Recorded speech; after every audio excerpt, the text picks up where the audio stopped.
বাইরে কোন বেয়াদবগুলো চিল্লাচিল্লি করতেছে? এই কেউ আসিস, এদিকে আয়। এই বাইরে কোন বেয়াদবগুলো চিল্লাচিল্লি করতেছে বলতো? ম্যাডাম, ছাত্ররা কোটা বিরোধী আন্দোলন করতেছে।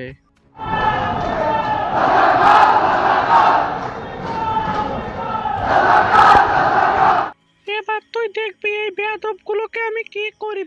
আমার রাইফেলটা দে তো। এই, এখন কে কোথায় গেলি? সাহস থাকলে আমার সামনে এসে দাঁড়াতো দেখি। বাহ, তোর তো অনেক সাহস দেখতেছি।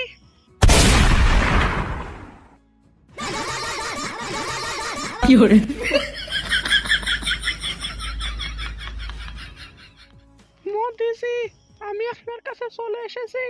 বাংলাদেশের মানুষ আমাকে তাড়া করেছে।